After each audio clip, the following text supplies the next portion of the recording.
Hey everyone, I'm the storyteller, and tonight I've got some eerie stories to share. If you enjoy spine-chilling tales, make sure to subscribe and hit that like button. Also, let me know in the comments where you're watching from and what time it is. I love hearing from you. Now, settle in, get comfortable, and let's dive into the darkness. In the deep winter of the Sierra Nevada, as icy northern winds swept over snow-laden pine trees and the sky hung heavy with grey, a grim legend took shape around the fabled Forest of 1,000 Legs. An old playground rhyme, once recited by us as children during recess at our elementary school, went something like this. Little Louisa Lombardi darts from Papa's pan so fast into the forest of 1,000 legs, she vanished in shadows cast. This macabre rhyme struck us to the core, for Louisa Lombardi was no mere invention. She was a real girl in our class. Louisa disappeared when we were in the 2nd grade, around 7 years old. Official reports claimed she had run a few dozen yards from her father Robert Lombardi's old farmhouse into the dark, sprawling woods of the Sierra Nevada. Of course, no one ever suggested that Robert had chased her with a frying pan, despite the playful exaggeration of our rhyme. I was too young then to grasp the full tragedy, and only many years later did my mother explain the sorrowful truth, a story not shocking, but profoundly heartbreaking. I still remember the first day Louisa was absent from school, a cold Monday following her mysterious disappearance the previous Friday. My mother told me it had been just days before Louisa's 7th birthday. Louisa had begged her father for a birthday sleepover party at their home. I recall how she excitedly described how she planned to ask Papa for a pajama party, a wish that filled me with both envy and awe, since as the only boy in our group, I'd never been allowed to spend the night with the girls. We all looked forward to her celebration, especially since her father, Robert Lombardi, was a retired entomologist, fondly nicknamed the Bug King in our small community, and his house brimmed with meticulously prepared butterfly specimens, beetles, and other insects that Louisa often proudly displayed to us. But on that fateful day, Robert Lombardi denied Louisa's request. Instead of a sleepover, she was to spend her birthday at her mother's nearby community clinic, while the old family property was closed for a mandatory fumigation.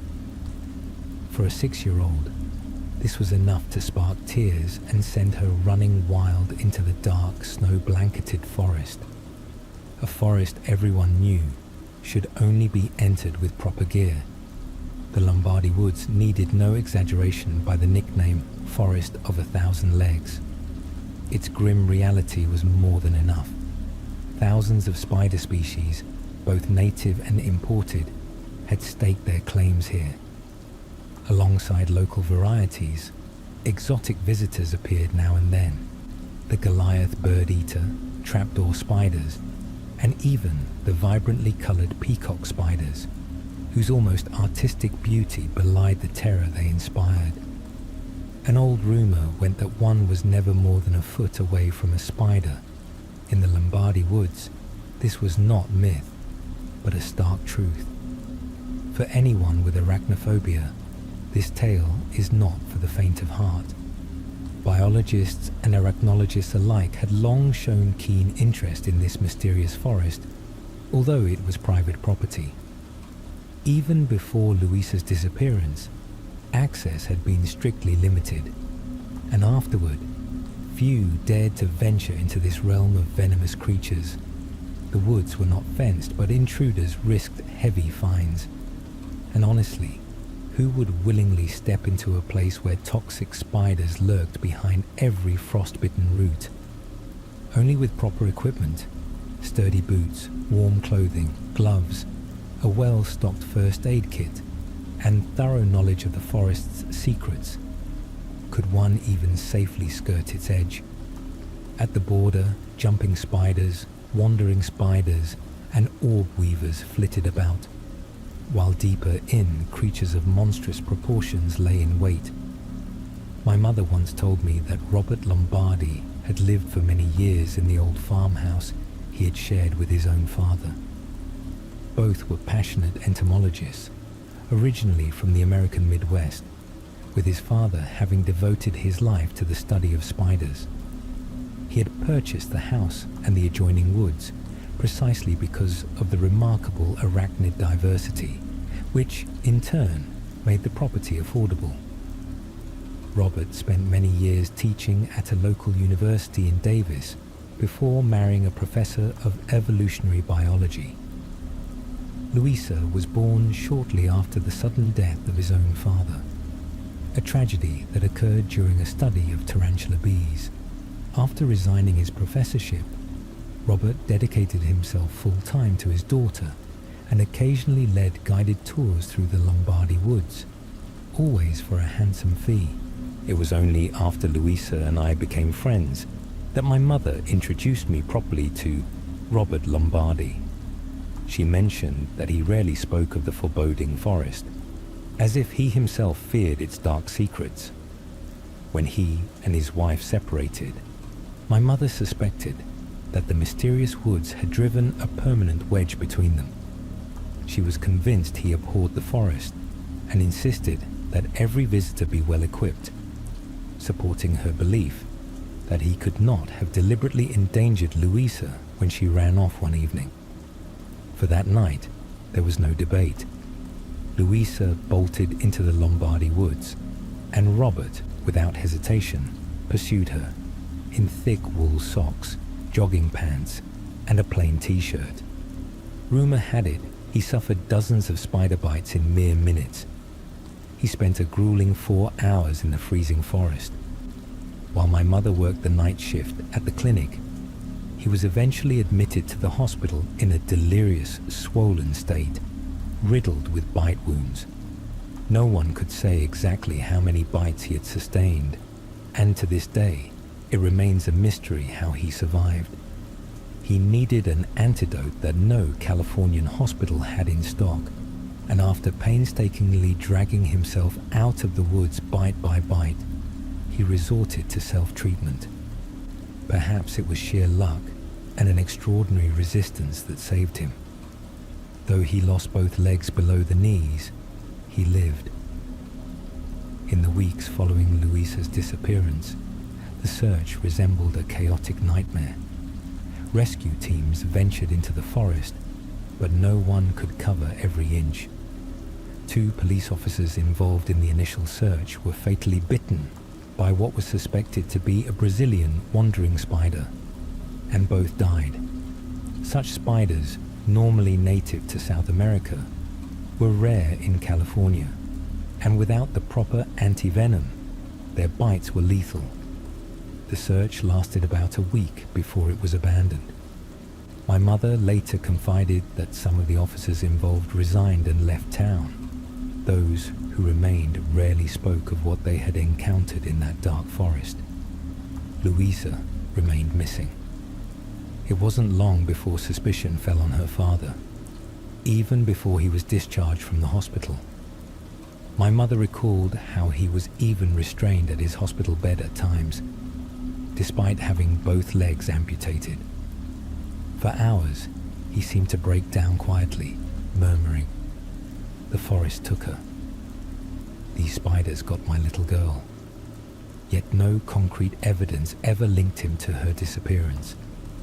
Every parent in our small circle was united in the belief that Robert Lombardi could never be violent toward Louisa.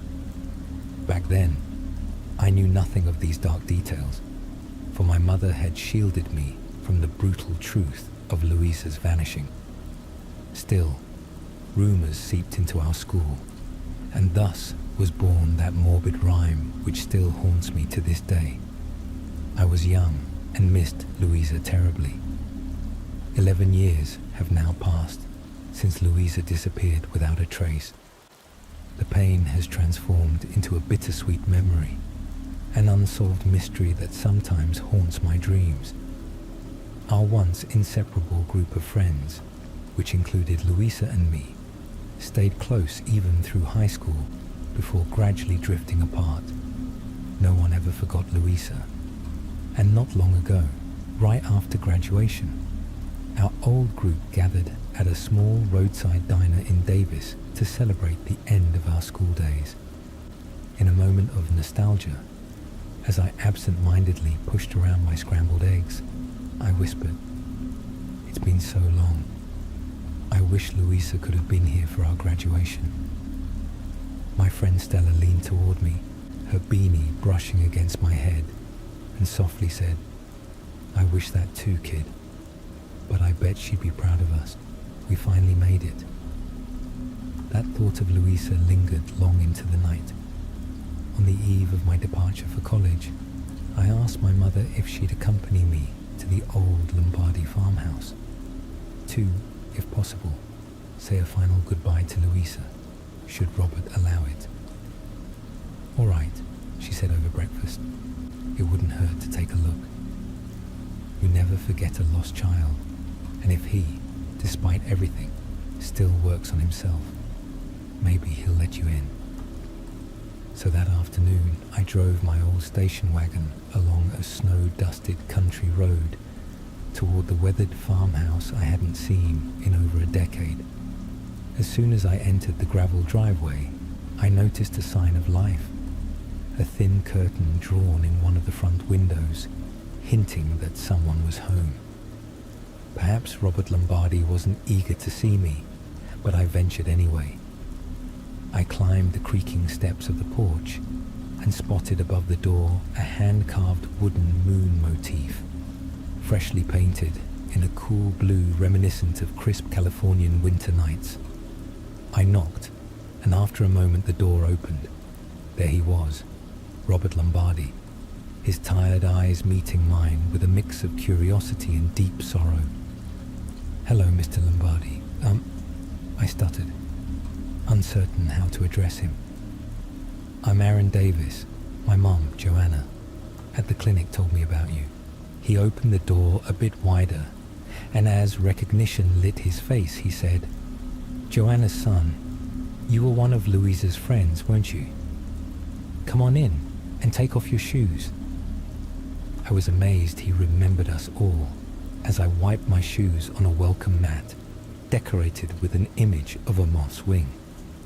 "I remember every one of you," he said, with a slight nod, and led me into the spacious living room. Everywhere were framed insect specimens, shelves bowed under the weight of hefty, worn textbooks, and workbenches cluttered with meticulously arranged papers. Several terrariums of varying sizes lined the walls like trophy cases, the room seamlessly blending into an old-fashioned kitchen. A bright desk lamp reflected off a magnifying lens next to a modern laptop, as if Robert had just finished dissecting a giant beetle. It was comforting to see that his passion for entomology, despite his unimaginable loss, still burned bright. "What brings you here, kid?" he asked, while retrieving something from the refrigerator. "Well, we graduated in May, and I start college tomorrow," I explained hesitantly. "I often think about Louisa. I was wondering if you might have kept some of her things, a few mementos I could hold on to, if that's all right." With a casual shrug, he returned, carrying 2 bottles of craft beer. "For a little girl, there isn't much, besides those Hello Kitty comforters and a few plush toys. Beanie Babies, as they're called." "Beanie Babies." I laughed softly, recalling the colourful gifts I had once given her. "Want them back?" he teased, passing me the second bottle. "Just kidding. Her room is at the end of the hall." He led me along a long, familiar corridor, a hallway in which Louisa, our friends, and I had once run freely. Framed insect collections that we had accidentally dislodged as children still hung there. Finally, we reached Louisa's bedroom, almost unchanged from the memories I cherished. soft pastel pink walls adorned with cross-stitched art by her late grandmother. A canopy bed perfectly dressed in fresh Hello Kitty sheets. Shelves overflowing with stuffed animals, including an entire row of Beanie Babies I had given her. And astonishingly, a long terrarium on one wall in which, under the eerie glow of a black light, a massive, motionless black spider loomed. "That can't be," I whispered as I recognized the spider. Robert switched on the light, and the black light faded. The hefty spider recoiled, its long, delicate legs retracting into a shadowy nook. In a nearly reverent tone he murmured, "That's her, Lady Legs." Lady Legs was a hunting spider that Robert's own father had discovered in these very woods, long before Louisa was born. Over the years, many live specimens had appeared in the house, but Louisa had always had a peculiar fondness for this one. Robert once mentioned that some spider species might live up to 25 years, but Lady Legs was no tarantula. If it was indeed the same old Lady Legs, then she must be over 30 now. Can hunting spiders really live that long? I asked in disbelief as I inched closer to the terrarium. Standing in the doorway with his arms crossed, he replied dryly, "As far as we know, there's no other that reaches that age, except this one." I glanced out the window, which revealed the deep green snow-blanketed forest beyond. Outside, the dense, frost-laden woods shimmered in the last light of the afternoon sun. With trembling fingers, I caressed the cold surface of a bottle in my hand. But Lady was from the forest, right? How big do these spiders get? He didn't answer immediately. Instead, he took a large swig of beer and said quietly, "Unimaginably large. You'll see soon enough. I'm just stepping out into the hall for a moment." "Thanks," I murmured as he turned, handing back the bottle. "Oh, I'm still a minor. No one's going to report that," he replied with a soft laugh, then gestured toward Louisa's room. I spent about an hour in that space, where memories of carefree days came flooding back. I picked up one of the small plush spiders from a shelf, gazed at framed photographs, snapshots of Louisa with her parents, group photos of us happy children, even an old class journal from first grade, in which Louisa had scribbled daily entries about Hello Kitty, playdates, and of course, insects. Some of her childish doodles brought a wry smile to my face, especially her playful, uniquely spelled version of centaur. After a while, I stood at the window and looked out at the frosty forest, the Lombardy woods, which in the dim light of the setting sun appeared eerie and foreboding, as though it had swallowed Louisa whole. Suddenly, I noticed movement. Beneath the overhang of the old house, I saw Robert Lombardy, this time dressed in rugged, weatherproof clothing, as if he were preparing for another foray into the forest. Instead of his usual flannel jacket, he now wore a heavy winter coat, a warm felt hat, and modern prosthetic legs paired with sturdy shoes. It was clear he was gearing up to return to that grim woodland. "You're going in," he said firmly, pointing toward the dark forest, a statement, not a suggestion. "I haven't been in these woods since Louisa vanished," he murmured, "but I think it's time to take one more look before I burn it all down." Before I knew it, I blurted, "May I come with you?" Maybe it was the youthful thirst for adventure, or the haunting hope of seeing Louisa, alive or dead, that spurred me on.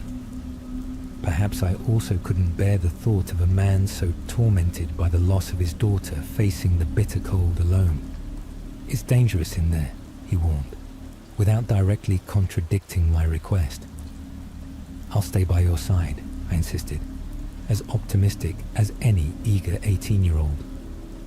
With a steely gaze, he helped pull on my oversized jacket, nearly reaching my knees, tight gloves, and boots, into which I was clumsily shoved. He strapped headlamps on both of us, loaded a backpack with a first aid kit, and a cold pack for the essential anti-venom. Everything one might need for a trek through these shadowed woods. In clear, almost military tones, he laid out the rules. Stay by my side, don't wander off, and watch your step so as not to trample a spider's web. If I wished to turn back, he would immediately lead me out. After sending my mother a quick text, claiming that Robert Lombardi was inviting me over for dinner, I tucked my phone away. Outside, the evening grew darker. The violet sky yielded to a deep midnight blue, and we set off.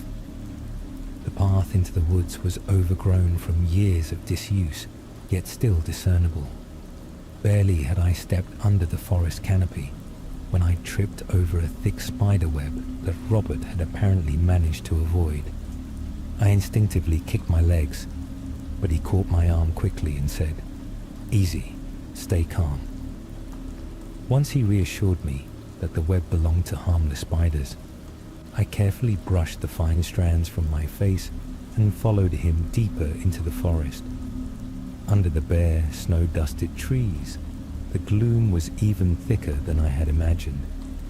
Here and there, withered branches were draped in massive spider webs. But despite the winter chill, the forest seemed almost alive, as if in silent symbiosis with its inhabitants. Soon, we had to switch on our headlamps, for the sparse moonlight provided little guidance. As I stared at the ground, I froze. Tiny spiders, no larger than pennies, scattered from my boots, not in a ravenous swarm, but enough to send shivers down my spine.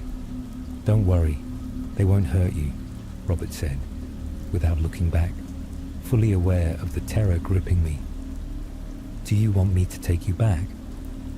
Stubbornly, I replied, "No, I'm fine." Then a small spider crept slowly over my boot, its long legs probing at the laces. I shook it off vigorously and continued forward, always haunted by the unsettling feeling that hundreds of tiny creatures might be lurking beneath my protective gear. Before long, we reached a fork in the path. Suddenly Robert bent down, grabbed my sleeve, and pulled me close.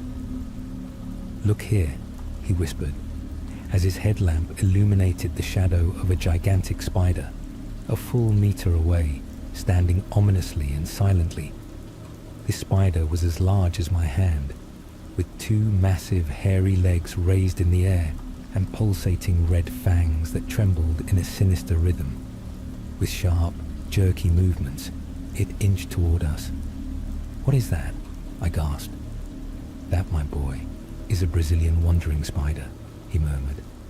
"The species is called P. fera, normally native to South America, but it surfaced here in this isolated corner of the forest. Without the proper anti-venom, its bite can be deadly." He pulled on an extra pair of rugged gloves for added protection. Instinctively, I recoiled, but then he reached out to grab the spider. "No," I cried in horror as it lunged at his finger with a snapping motion. He pulled back, showing me that the glove was unscathed. "Don't worry, these gloves will hold up." He left me for a moment alone while I nervously scanned the dark forest. Our headlamps cast eerie beams over the towering treetops, and above us stretched a gigantic web in which shapes moved like living shadows. Suddenly, I heard a crunch under my boot. Fragile bones, remnants of an animal, scattered among frozen fragments of what once might have been a colossal tarantula. Had fierce battles taken place here long ago? "Damn it!" I exclaimed loudly, scarcely before Robert muttered, "Jesus," under his breath. I looked up and froze.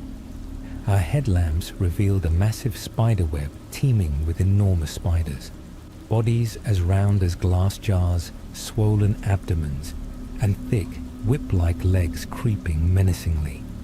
Glittering eyes reflected the light as heavy, Organic clicking sounds echoed through the forest, but the worst was yet to come. Slowly, almost laboriously, a creature began descending from the web. At first I thought it was a spider clutching a squirrel in its fangs, but upon closer inspection, I saw a grotesque transformation. The body of a rodent appeared split in two, its rear merging with a bloated, pulsating spider's body in a macabre centaur-like hybrid.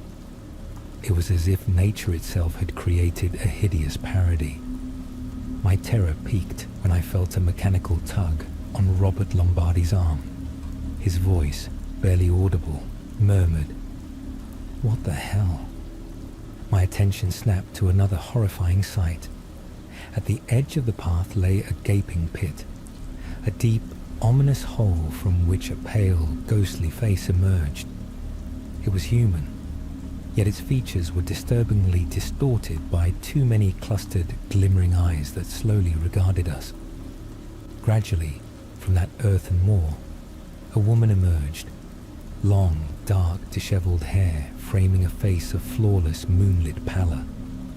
At her waist, her human torso melded into a massive, hairy spider abdomen as large as an old VW Beetle. Her 8 powerful striped legs stomped heavily on the frozen leaves. Robert Lombardi and I instinctively stepped back as she advanced threateningly. In that moment, memories of Lady Legs, the beloved spider from Louisa's room, flashed through my mind, sending a shudder down my spine. Then, with a trembling voice, Robert cried out, "Louisa!" My eyes widened as I recognized in the creature's face an uncanny echo of Louisa's features, only distorted by additional glistening eyes that obscured every familiar detail. Her lips glistened with moisture, dripping a slimy substance, and she raised her long, pale fingers as if to grasp a small rodent that dangled between us. Panic seized me, and I ran as fast as I could, stumbling, tripping, while Robert shouted behind me. I fell, my face striking the frozen ground. I felt my nose break and blood stream down. Before I could fully comprehend what was happening, Robert grabbed me, spun me around, and frantically brushed countless spiders away from my face. "Don't run, kid," he roared, his voice thunderous in my ear as he clutched me tightly. "If you stay here, something far worse will get you." His grip tightened on my arm as the monstrous creature, Louisa, advanced. "It's going to be all right, Louisa. You're okay," he murmured, slowly backing us away. The creature, Louisa, moved closer with an unnerving, shuffling gait, as if caught between human and spider. In a hoarse whisper, she said, "Daddy." With wild, desperate laughter, Robert continued, "That's right, my child. Daddy's taking you home. Remember, Aaron?" I felt all 8 of her glittering eyes fix on me. Deep inside, I knew his words rang hollow, a monotonous echo preceding a final crushing blow. Yet Louisa offered no response. She only stared as we slowly retreated. "I'm taking Aaron with me, all right? Let me do this, Louisa," Robert pleaded, trying to soothe her. After a long, oppressive moment, the creature hesitantly nodded and whispered, "Okay." "Good, my child," Robert said softly. "We're leaving now." Then a long, heavy silence descended as we carefully distanced ourselves. Robert urged me to stay close and instructed me to keep watch. If Louisa followed, I was to warn him immediately. The return journey felt endless, as if the forest's dark shadows had trapped us in a warped time and space. At last, we broke through the dense tree line, and the harsh moonlight blinded us as we emerged into the open night. As I absent-mindedly shook tiny jumping and orb-weaver spiders from my beanie, I heard Robert chuckle softly, a nervous laugh that faded into the frosty stillness. "Damn," he panted as he collapsed onto the frozen ground, laughing and coughing simultaneously, while I sat beside him, staring up at the star-filled sky. With blurred vision and trembling hands, I asked, "What are you going to do now?" I'm not sure," he whispered, rubbing his face with his hands. "Maybe I'll go back into the forest from time to time, or visit her if I must."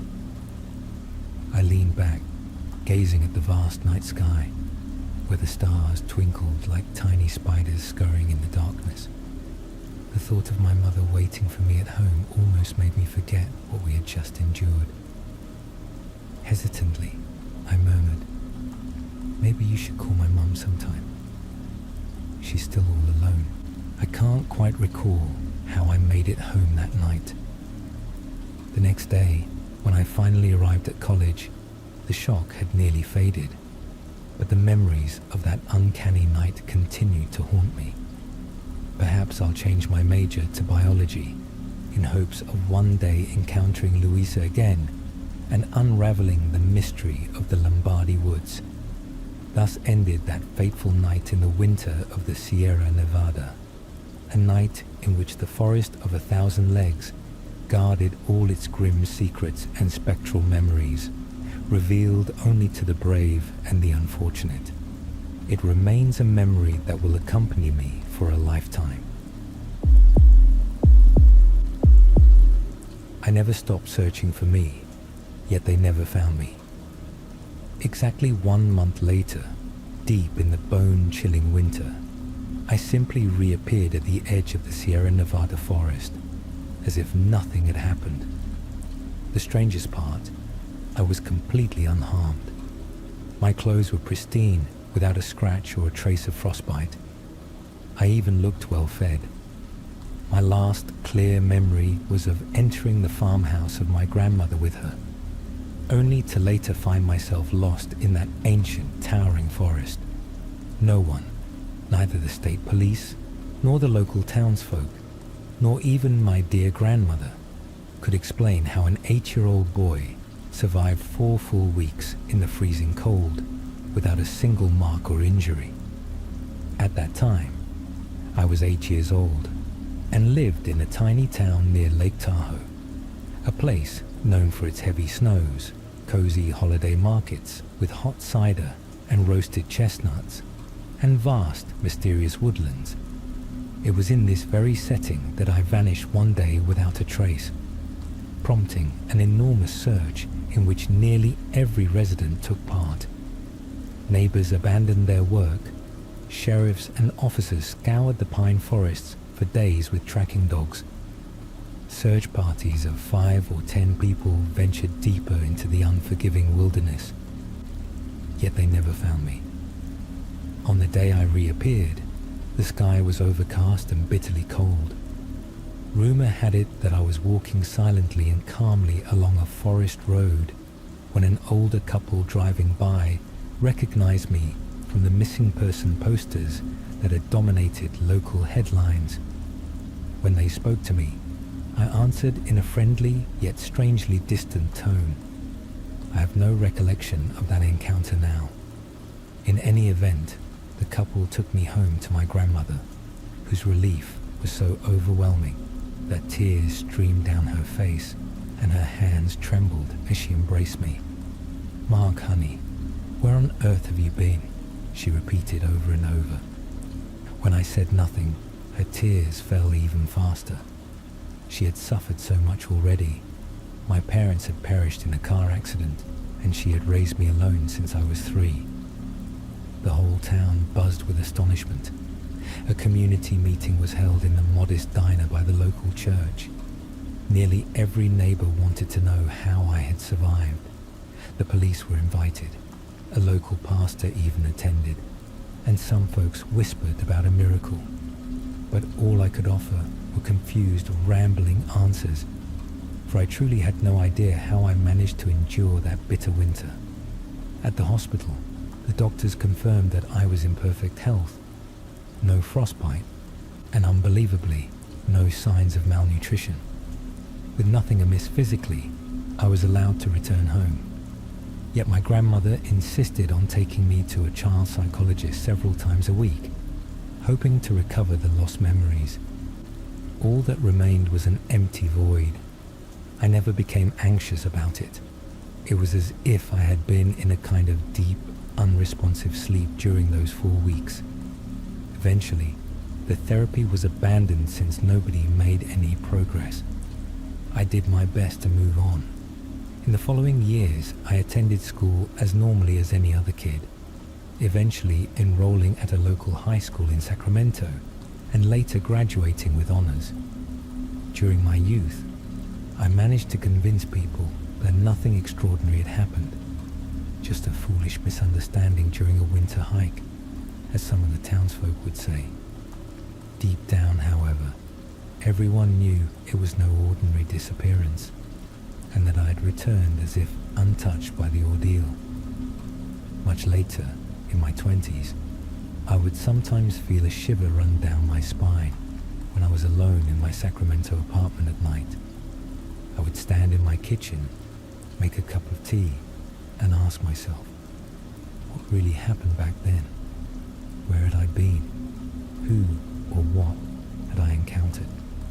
But as quickly as these questions arose, the emptiness in my mind returned. Recently, though, dreams began to haunt me. At first, they were merely brief fragments, glimpses of forest trails, snow-capped pines, and the crunch of frost underfoot.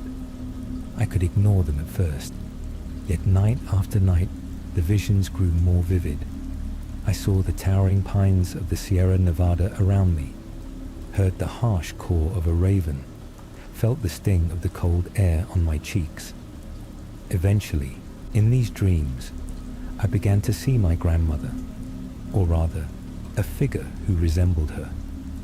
This apparition stood at the edge of a clearing, beckoning me forward.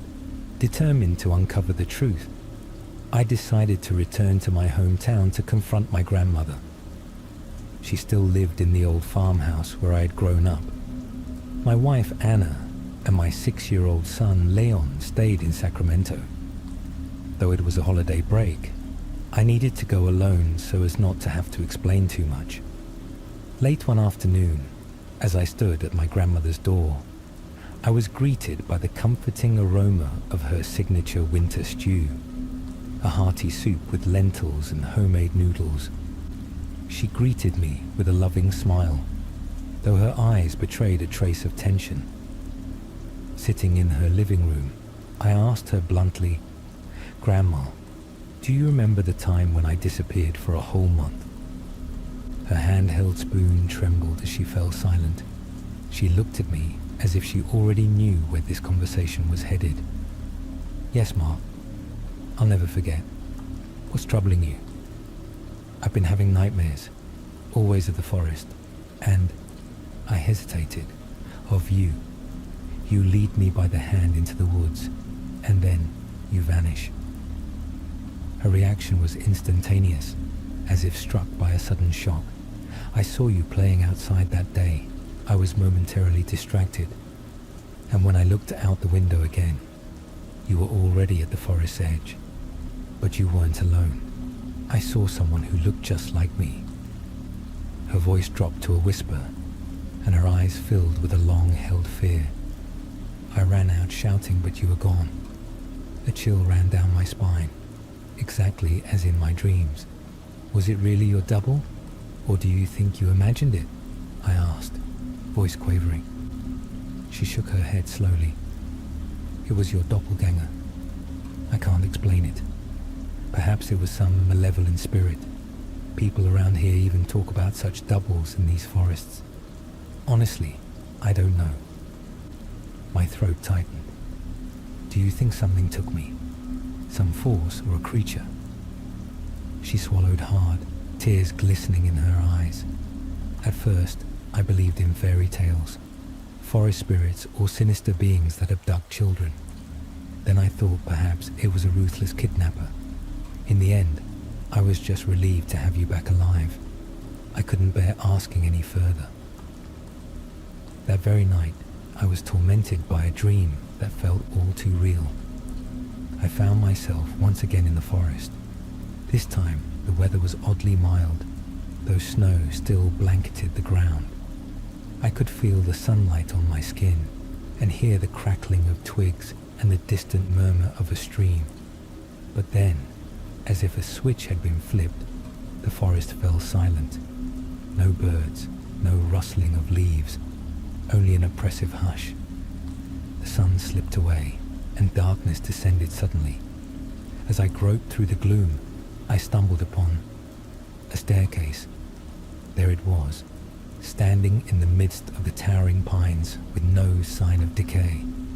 A stone staircase, as if plucked from the interior of a house and abandoned in the wild. I hesitated, then stepped cautiously onto the first step. At that very moment, a cold hand rested on my shoulder, and I awoke drenched in sweat. After calming down, a long-forgotten memory resurfaced. I recalled an outing years ago with my grandfather near an old hunting cabin, about 2 kilometers from my grandmother's farmhouse. I remembered a short outdoor porch or a weathered wooden platform. Could that have been the staircase from my dream? Without delay, I decided to investigate. I informed Anna and Leon that I would be out that day. My grandmother, despite her aching back, insisted on accompanying me, worried as always about my safety. "You know how easily one can get lost in these dense woods," she cautioned. Her presence was reassuring. After about 45 minutes of brisk hiking through the snowy forest, we reached the remnants of the old hunting cabin. The roof had collapsed, leaving the place desolate and ruined. Scattered beams lay amidst burnt and splintered boards emerging from the snow. "Did you know it collapsed?" I asked my grandmother. "No, I haven't been here in years," she replied softly. "Remember how during my disappearance we searched everywhere, even here?" She nodded sadly, but nothing was found.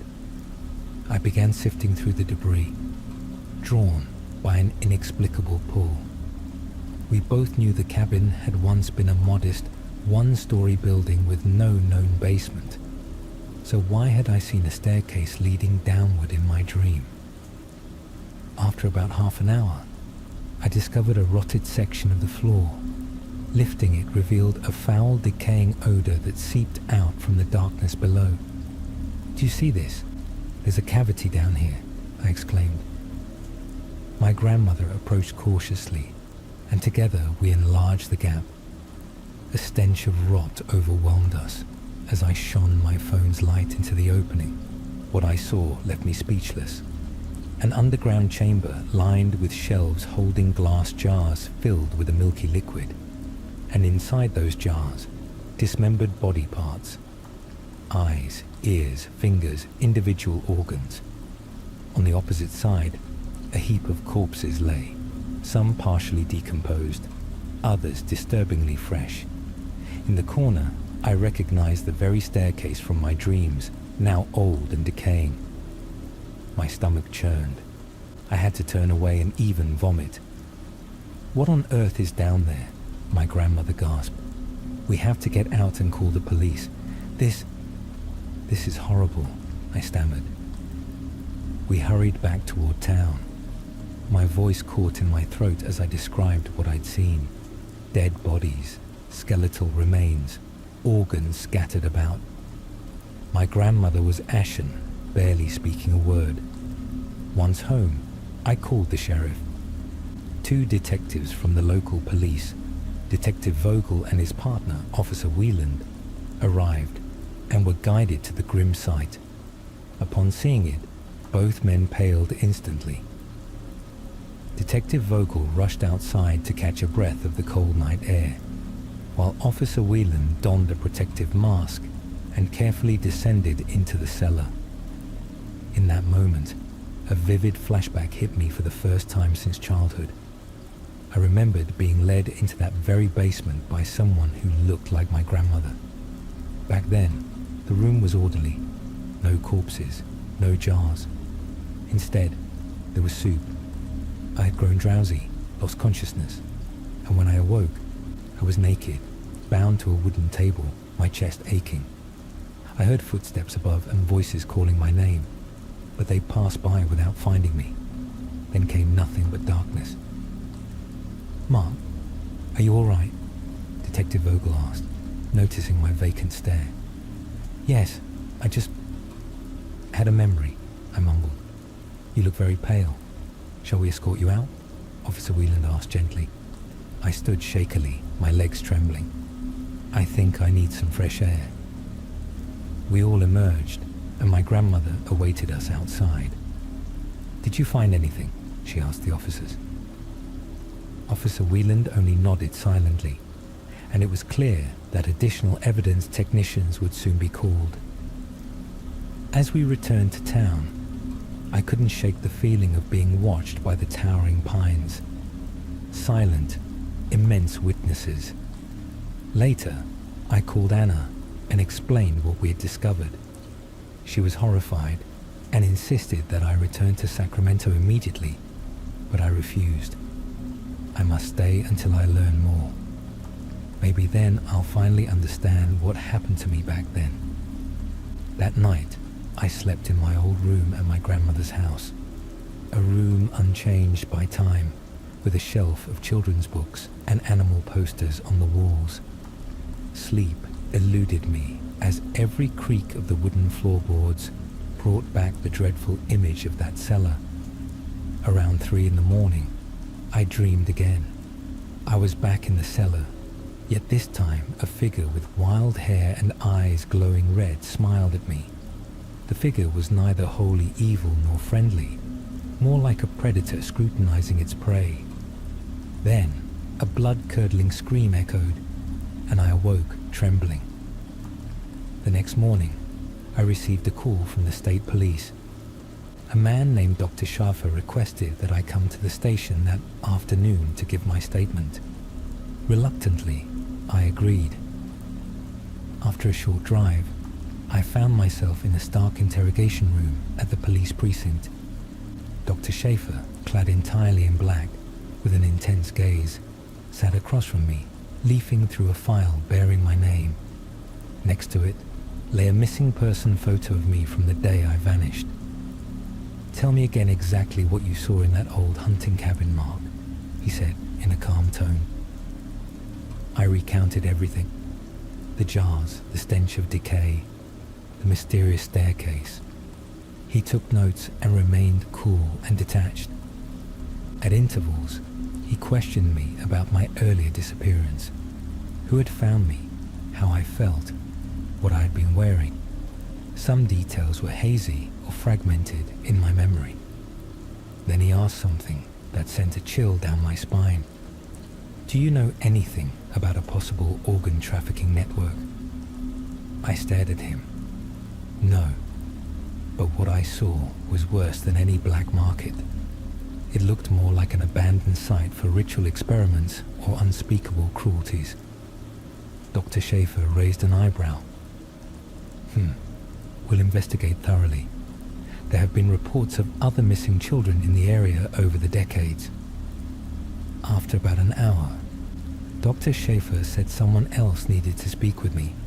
I was led into another room by an officer named Ms. Schneider. There, a distinguished man in a sleek black coat, leaning on an elegant cane, awaited me. His face seemed almost timeless, his dark hair and the eerie red glow in his eyes unnervingly familiar. He fixed me with an intense stare. "Good afternoon, Mark. I call myself Lucifer," he said. A chill ran down my spine.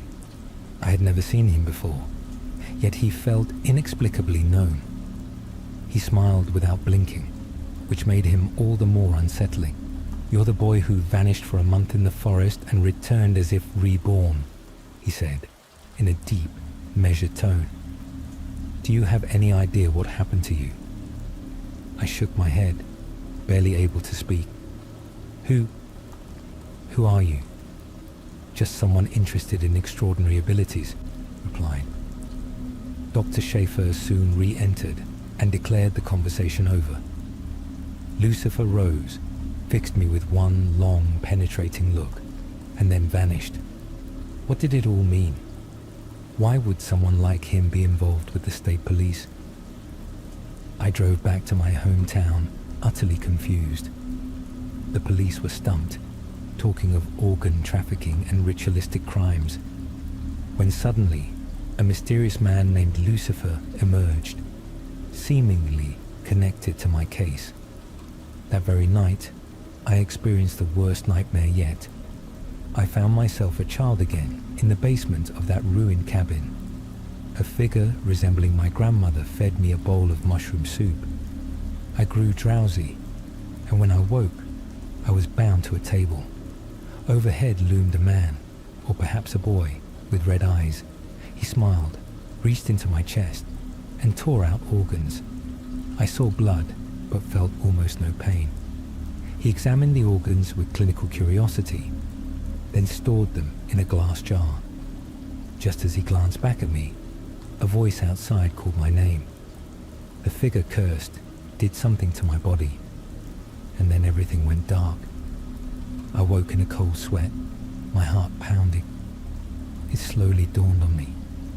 I had indeed been tortured back then, and somehow reassembled. But why was I still alive? And why did I bear no scars? I went downstairs and found my grandmother in the kitchen, turning on the stove to make tea. When she saw me, her face went pale. "Are you all right, sweetheart?" "No, Grandma. I'm not okay," I whispered. I told her about the nightmare. She listened quietly, staring into her teacup. "That sounds as if you experienced far worse than we ever suspected," she said softly. Then I asked, "Did you sacrifice me somehow? Was there a deal? Why didn't you ever say anything?" Tears welled in her eyes. At first, she was silent. Then she confessed, "I lost my own parents in the war, and later your parents too. I couldn't bear losing anyone else. When you were born, I believed everything would finally be all right. But there are forces in these woods that make promises. They can exchange one life for another." The ground seemed to vanish beneath me. "You mean you sacrificed me so that my parents might return?" She nodded slowly.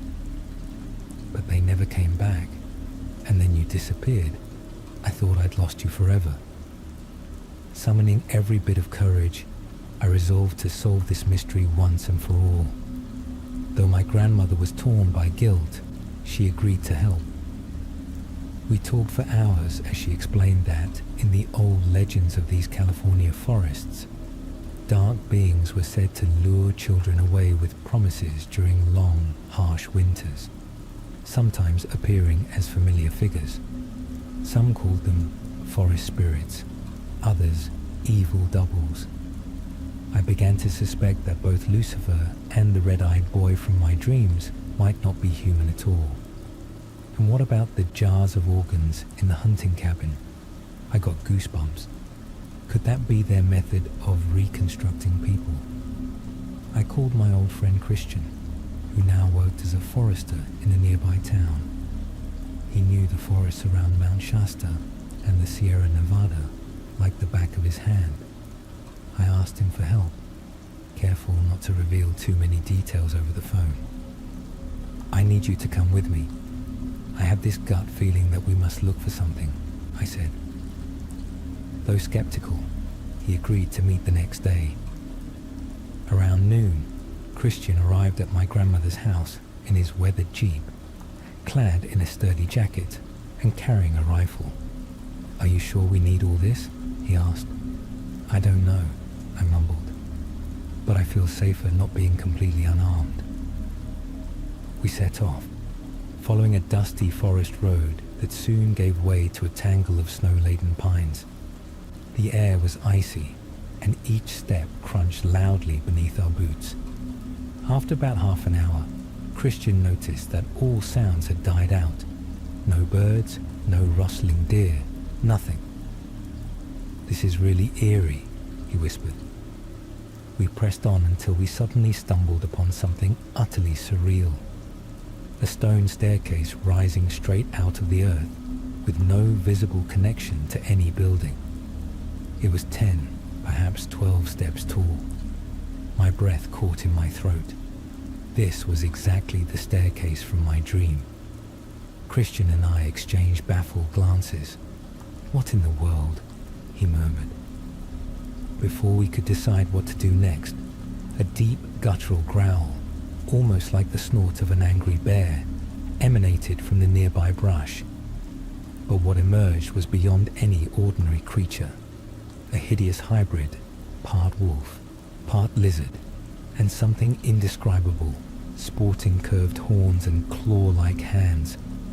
Its fur was patchy and scaly, and its eyes glowed with an infernal red. My blood ran cold. "Run!" I shouted to Christian. He raised his rifle and fired, but the creature only responded with a low, menacing snarl. Then it charged on all fours toward us. I bolted for the staircase, with Christian close behind. Moments later, I heard his scream, and everything went black. When I next opened my eyes, I was caught in a vision. I was a child again, standing in another part of the forest beside a boy with messy hair and red glowing eyes. He smiled at me and pulled me toward a spiral staircase that led into an otherworldly light. All the while, I felt a sharp pain in my chest. The boy handed me a small pill or capsule to ease the pain, murmuring, "I'm here to help you," even as his eyes remained ice cold. Then the vision dissolved, and I found myself once more in the snowy forest. Christian lay motionless, his head nowhere to be seen.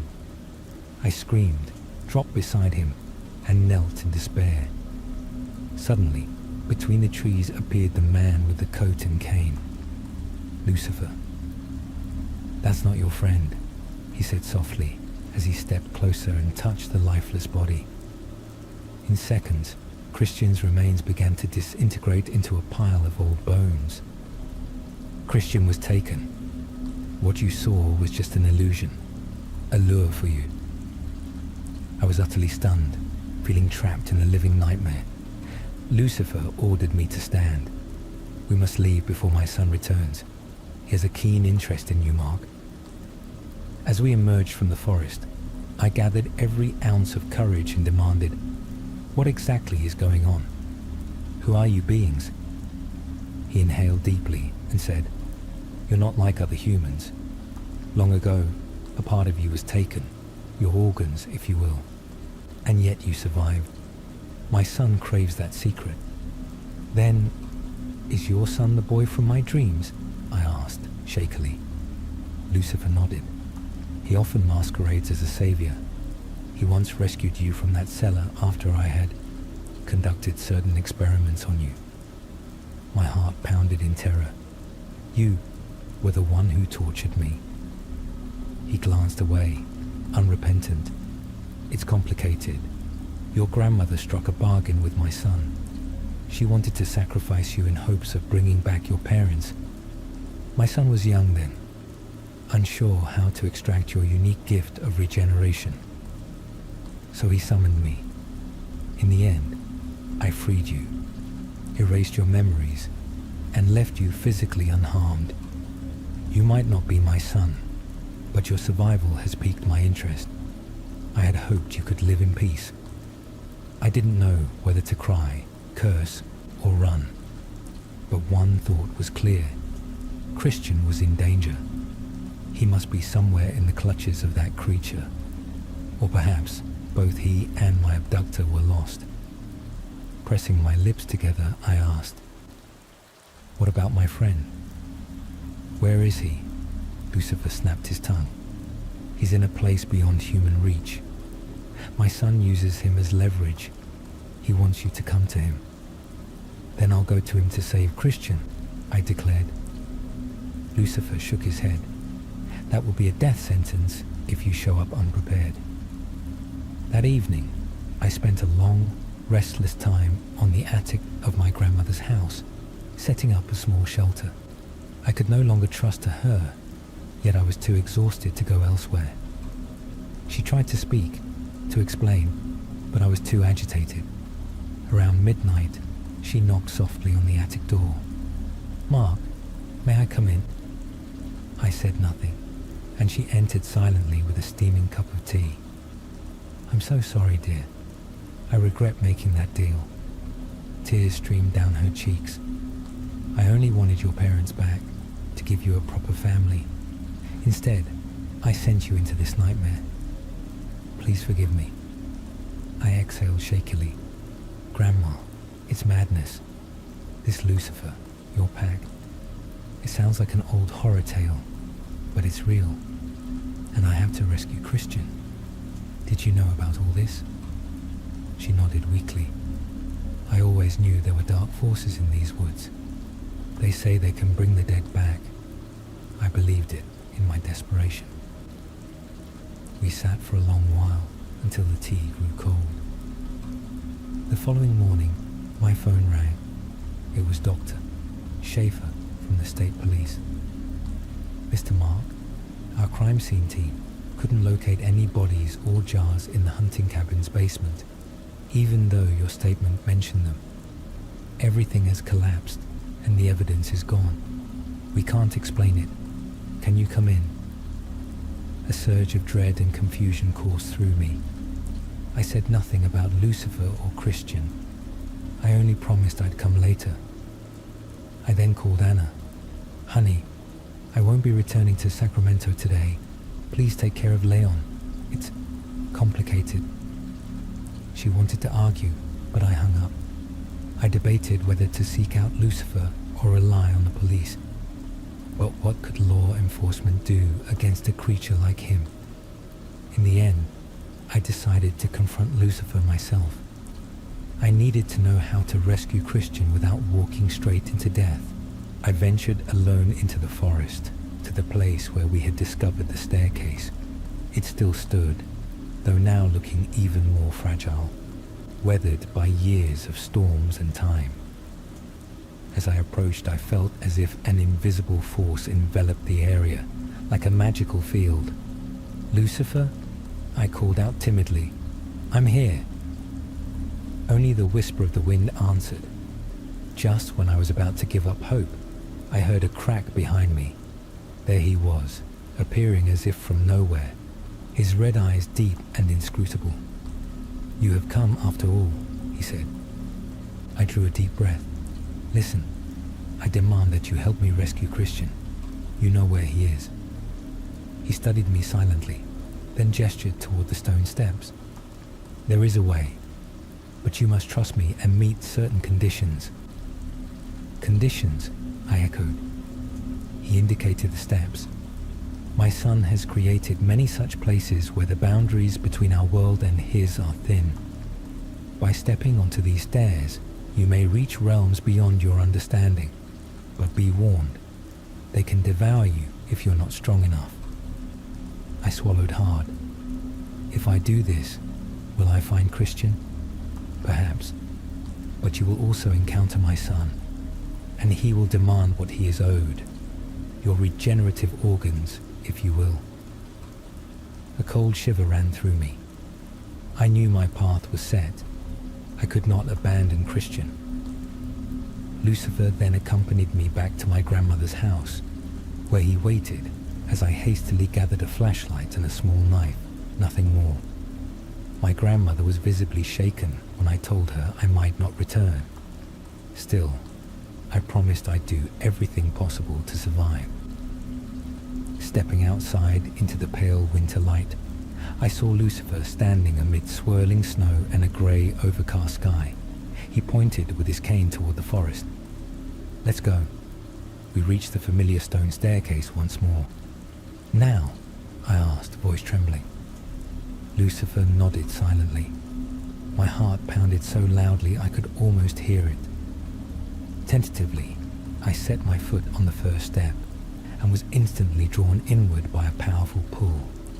It was as if I had stepped through a veil of mist. In an instant, the snowy forest vanished, replaced by a dark, cavernous space reminiscent of an old wine cellar. Flickering torches cast dancing shadows on the damp stone walls, and the air reeked of mildew and decay. Lucifer remained at my side. This is where his realm begins, he whispered. Stay alert. I looked around and noticed that at the far end of the room, a narrow flight of stairs descended further into gloom. The light was dim, barely illuminating a few feet ahead. In the distance, I saw figures leaning motionless against the wall. As I inched closer, I realized they were mummified bodies posed as if on display. A shudder ran over me. Christian, I called softly. No answer came. Lucifer pointed to a heavy wooden door. That way, he instructed. He tried the handle, but it was locked. Muttering in an unfamiliar language, he struck the door until it creaked open. Beyond lay a narrow corridor, ending in a ladder ascending upward. We climbed the ladder and entered a room reminiscent of an ancient knight's hall. Massive stone walls, a grand fireplace, and a long table lit by flickering candles. In the center stood a massive wooden chair, and to my horror, there sat Christian, bound and with a vacant, terrified stare. I rushed to him. Christian, can you hear me? He slowly raised his head, eyes wide with fear. Mark, what is this place? His voice trembled as I struggled with the unyielding, almost metallic restraints.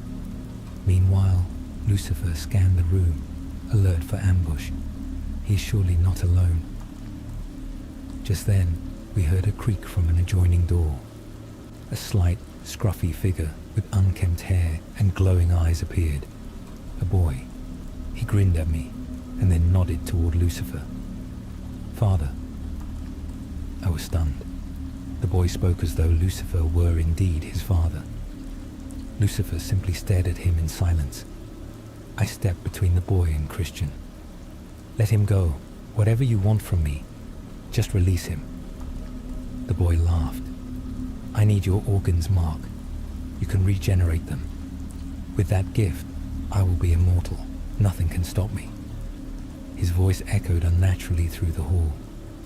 Lucifer stepped forward, lifting his cane. You have disappointed me, my son. So many lives lost, and yet you never understood what truly matters. You can't simply tear away his power. The boy's eyes flashed dangerously. You don't know any better. You were the one who tested those organs on him. In the end, he escaped. Now he belongs to me. I realized forces beyond human understanding were at work. I only wanted to save Christian. Without warning, I lunged for the restraints, struggling with every ounce of strength. The boy shrieked and charged at me with astonishing speed. In the blink of an eye, I felt a force grab me by the collar and hurl me against a stone wall. I gasped for air as Lucifer and his son clashed. A surreal battle of red sparks and supernatural blows that defied explanation. Christian wept softly from his chair. Seizing the moment, I knelt beside him and, using the small knife from my jacket, managed to cut through a section of the unyielding bindings. With a cracking sound, the restraints finally broke. Come on, get up, I urged. Christian staggered, then slowly rose as I supported him. Go, run, Lucifer bellowed. The boy threw an enraged glance at us, but Lucifer held him back. For a long moment, both stood facing each other in a silent, intense confrontation. Christian and I stumbled toward what we hoped was an exit. The labyrinth of corridors and stairs left us disoriented. In my mind, one thought prevailed. Back to the staircase. Somehow, we retraced our steps through the dank cellar lined with mummified figures and the foul stench of decay. A deafening scream suddenly echoed behind us, as if half the building were collapsing. Part of me hoped that Lucifer had defeated his son. Another part feared he might now be in pursuit. At last, we reached the spot where the staircase had first appeared. Now it looked crumbling and brittle, as if ready to collapse at any moment. Christian hesitated. What is all this? I shook my head. I don't know, but we have to go through. Trust me. We stepped onto the fragile steps and tumbled into a dark void. When I opened my eyes again, I was lying face down in the snow. My body trembled uncontrollably. Christian lay a few feet away, motionless. I crawled to him. "Christian, please, wake up." At first he didn't move. Then he coughed and slowly opened his eyes. He was there, real, with his head intact. Thank God. Confused, he looked around. "Mark, what happened? Was that a nightmare?"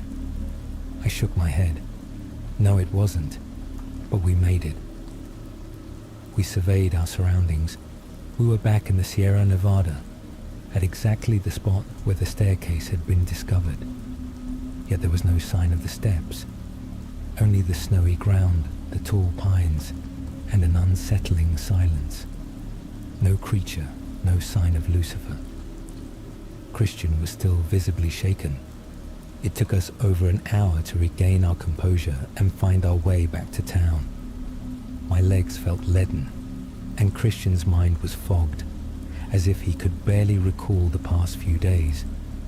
Only a vague sense of captivity remained.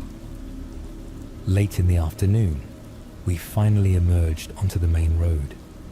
A mail carrier in his pickup truck slammed on the brakes and stared at us in disbelief. We looked like two ghosts, dirty, exhausted, and emerging from nowhere. He drove us straight to town. Our return naturally caused quite a stir, though not nearly as much as when I had vanished as a child. Most people never grasped the severity of what had happened. My grandmother embraced us both and wept with relief. I helped Christian into a guest room in her house. Later that evening, when quiet finally settled, I sat alone in the living room with a crackling cherry wood fire in the old cast iron stove and heavy snow falling outside. I wondered if I would ever understand who or what Lucifer and his son truly were, or how I had come to possess the mysterious ability to regenerate my organs. Was there some darkness within me I had never known? Grandma soon joined me with a bowl of hot tea, and we talked about everything. Even that day when I reappeared after my disappearance. This time, however, her eyes shone with not just sorrow, but hope. "I know I cannot undo my mistakes, Mark, but perhaps you can now live a life free of fear." I shrugged. I hope so. At least Christian is safe. Yet I knew deep down that something out there might continue to haunt me. Lucifer's eyes had held a cold promise. Had he survived the conflict? And his son, was he truly defeated? Or was he still lurking in the dark corners of the forest? In the following week, I tried to resume my old life. I returned to Sacramento, reunited with Anna and little Leon, and embraced them joyfully. But that very evening, I once again dreamt of a staircase, this time made of glass, and in the distance, I could hear a whisper that sounded almost like Lucifer's voice. I felt it calling me. I awoke trembling. Would it ever end? Was I cursed to be forever bound to these haunted woods? Sometimes I wonder if everyone who mysteriously disappears in these parts falls into the clutches of that creature. If all those missing are trapped in an in-between world, accessible only through such enigmatic staircases. Perhaps I was simply lucky for Lucifer. Or maybe I possess some resistance, a regenerative ability that keeps me from dying. One thing is certain, it isn't over. The ancient pines of the Sierra Nevada murmur secrets not meant for the modern world.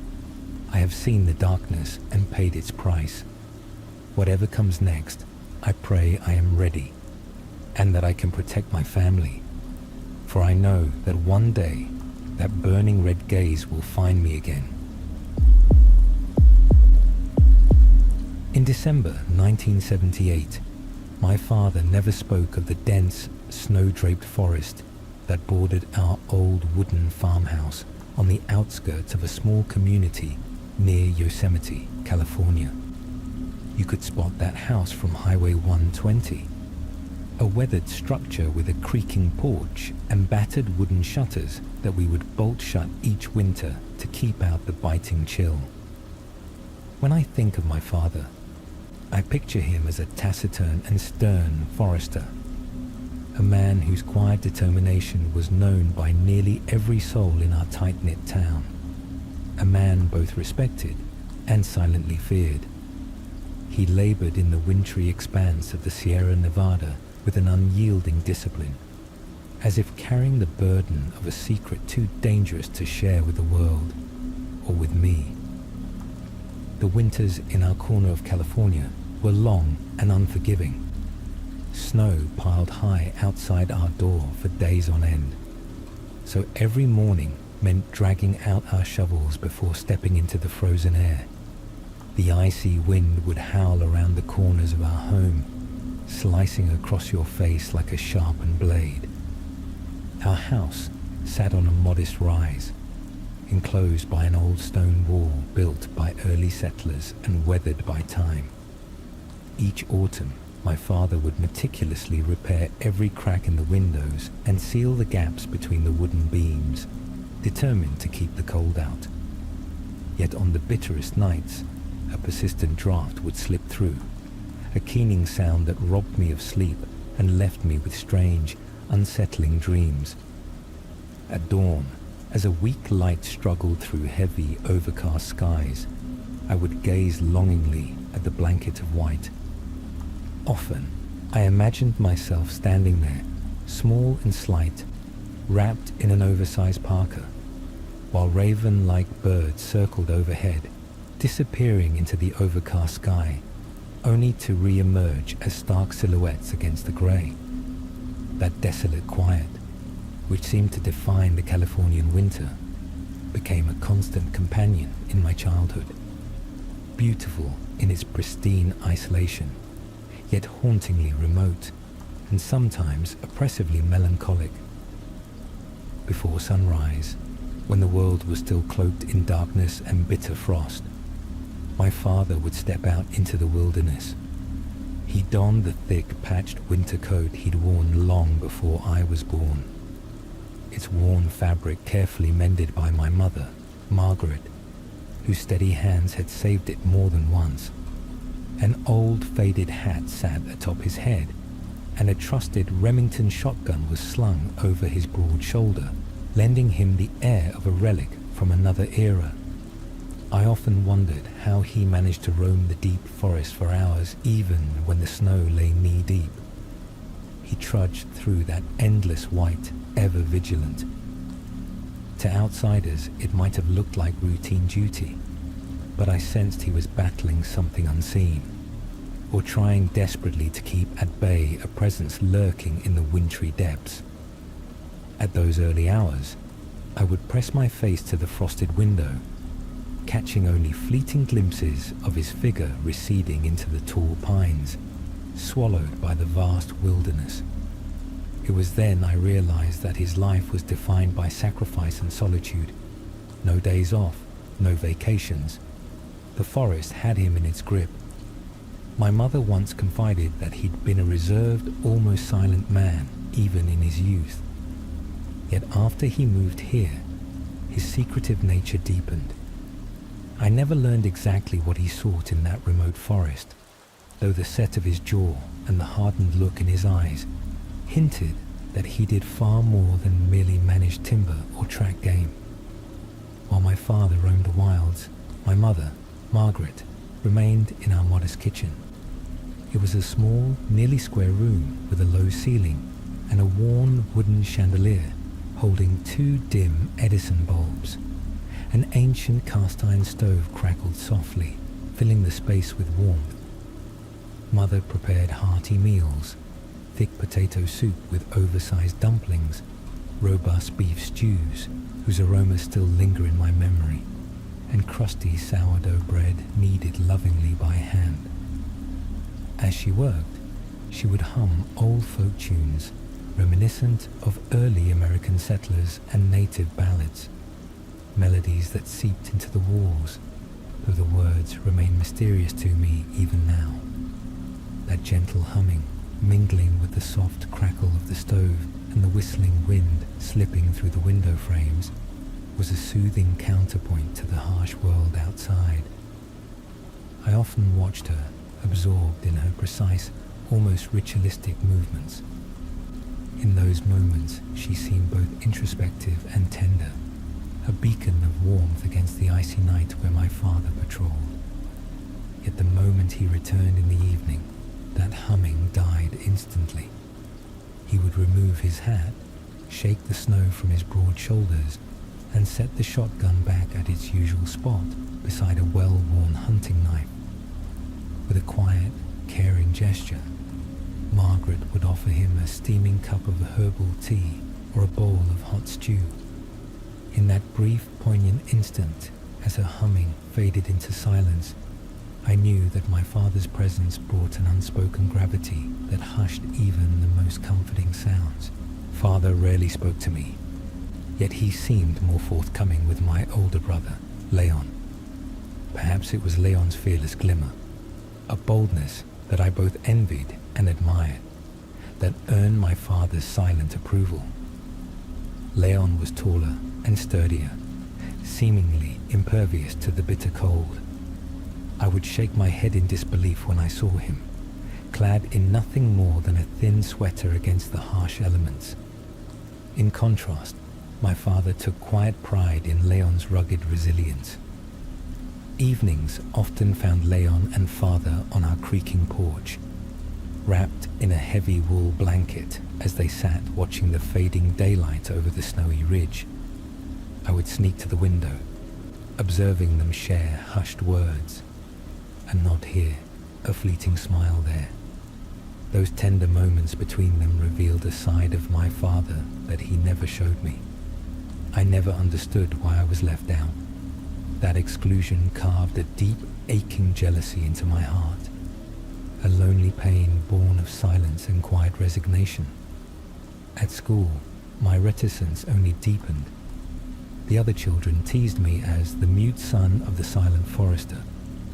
I would catch glimpses of Leon laughing among friends, a stark contrast to my own isolation. Once, after a scuffle with classmates who mocked me relentlessly, Leon did nothing to intervene. Whether he hadn't noticed or was too absorbed in his own world, I couldn't tell. I felt alone, misunderstood, confined within a silence that mirrored the one my father had always embodied. Yet despite my isolation, the forest held an inexplicable allure for me. Late in the afternoon, I would stand at its edge, watching as snowflakes descended silently upon towering pines and redwoods, blanketing them in white. In those moments, the forest stretched out like an endless sea of snow and dark evergreens, breathtakingly beautiful, yet eerily still. Every crack of a branch or sudden flutter of a bird's wings echoed like a distant whisper, as if the forest itself were breathing a secret language. I fancied that I could hear the pulse of the wild, a timeless, mysterious rhythm interwoven with the falling snow. Father never spoke of what he encountered out there. Oddly, he rarely brought home game, a curious omission for a forester and hunter officially on duty. Instead, murmurs began to circulate in town. Some said he wasn't a normal forester at all, but a guardian watching over something ancient, a secret known only in local legends and whispered Native American tales. I heard fragments, forest spirits, mystic lights, cursed clearings, words I did not fully understand then, but which fanned the embers of my own curiosity. I recall passing the town elders or the old Methodist minister and catching snippets of hushed conversation. In our tiny general store, I overheard two elderly ladies whispering. "He's been in the forest for years. Remember what happened to old Joseph back in '65? Their voices trailed off as I neared, leaving me with a chill that had little to do with the winter air. I never learned who Joseph was or what fate befell him, but the furtive glances and murmurs grew ever more insistent. Then, one crystal-clear winter evening under a dazzling starry sky, Leon vanished.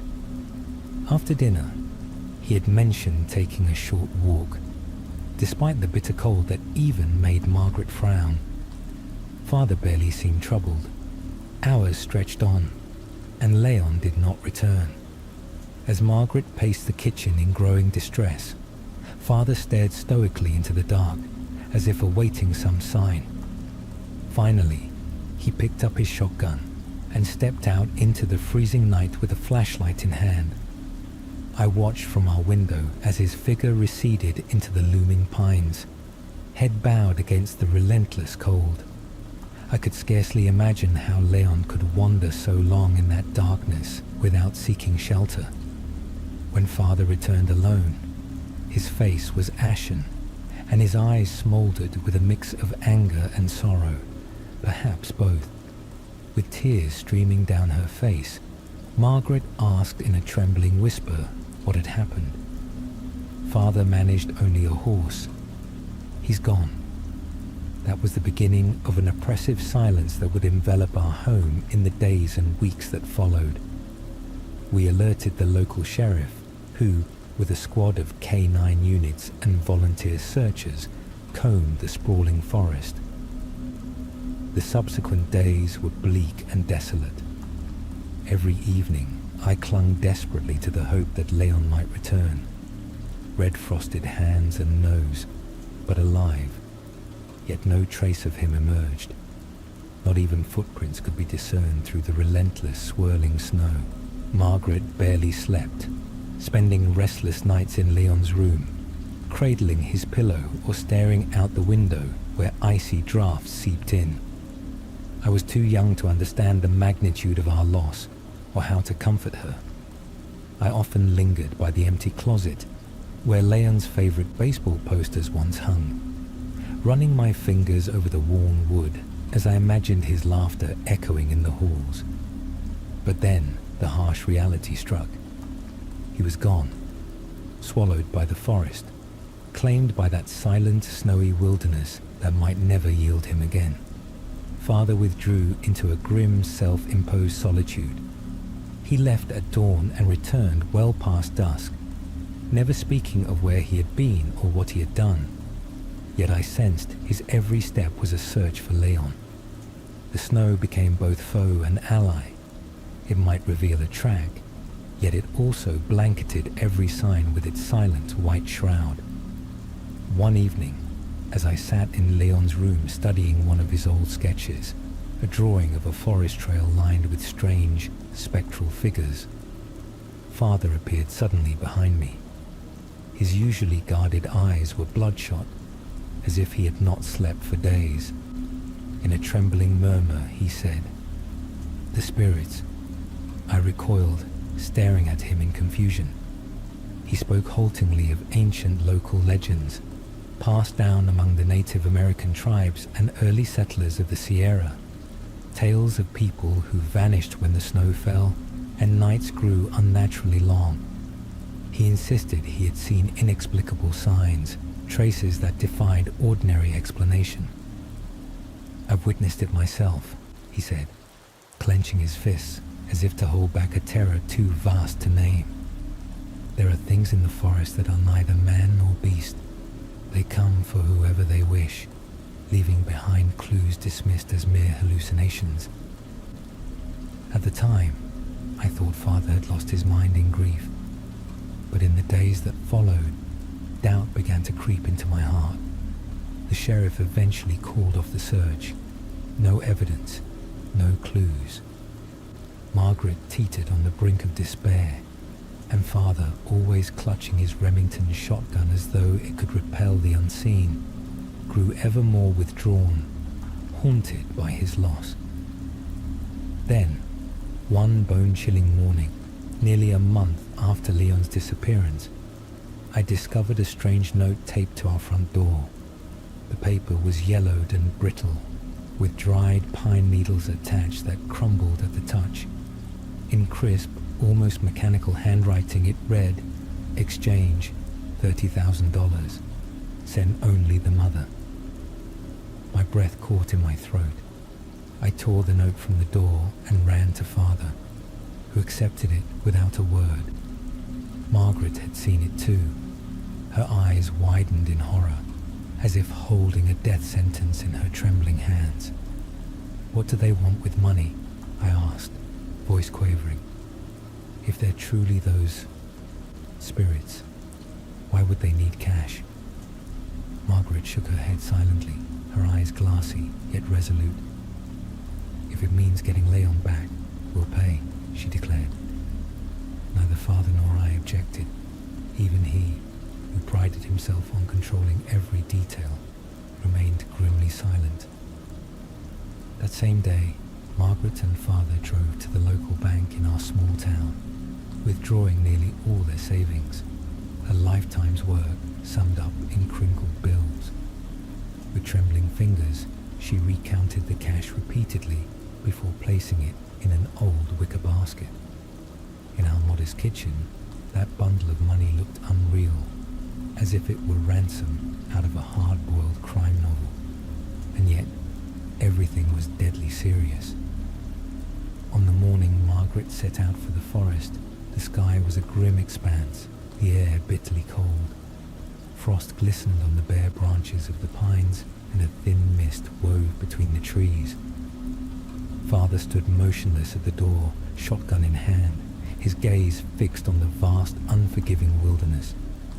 Margaret exchanged one last lingering look with him, studying his determined eyes. Then, basket in arms, she left.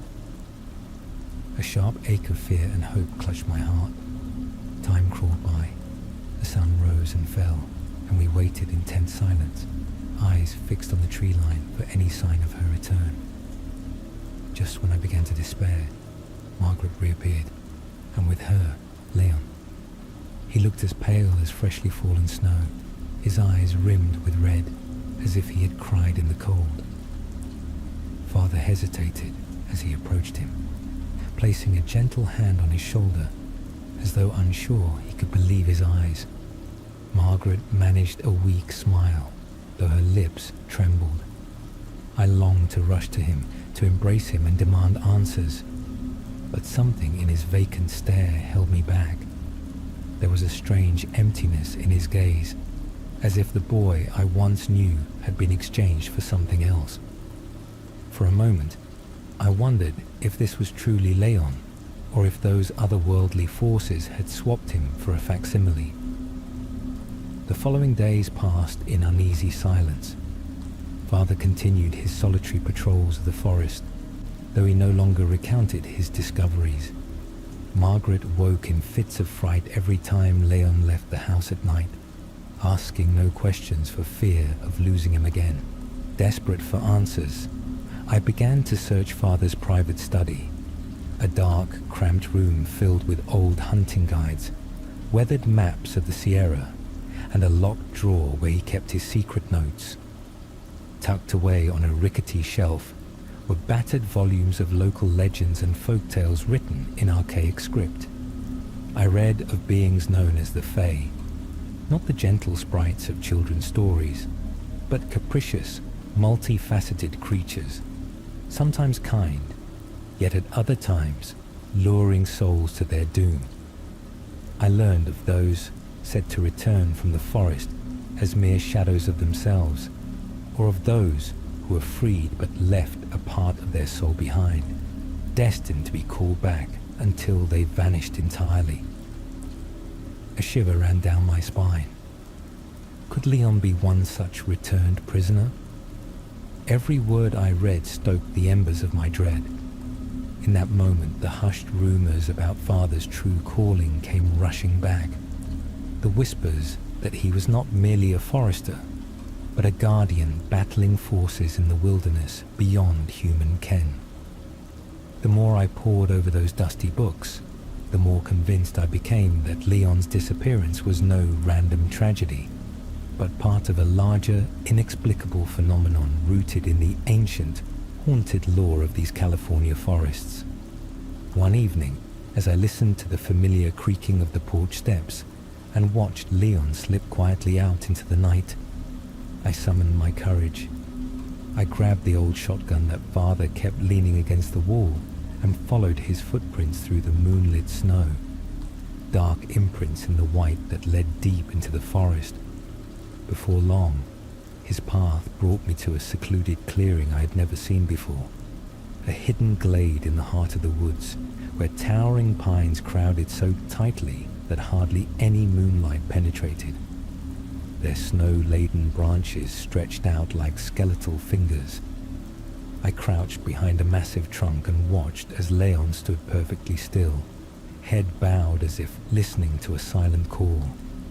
Then, faintly at first, a dim glow emerged among the trees, a wavering greenish-blue flicker reminiscent of will-o'-the-wisp, a phenomenon whispered about in local Native American lore.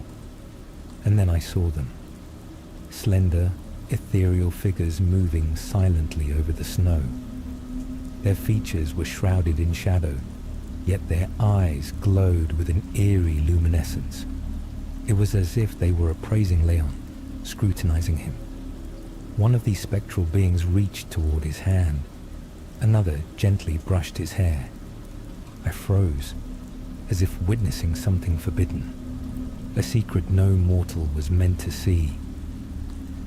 A low, mocking chuckle arose from the unseen throng, as if they were amused by Leon and intent on drawing him further into their realm. I gripped the shotgun with trembling fingers, knowing that no weapon could truly harm these mysterious entities. The next morning, we gathered for breakfast in strange silence. Leon barely touched his food, his face drawn and exhausted.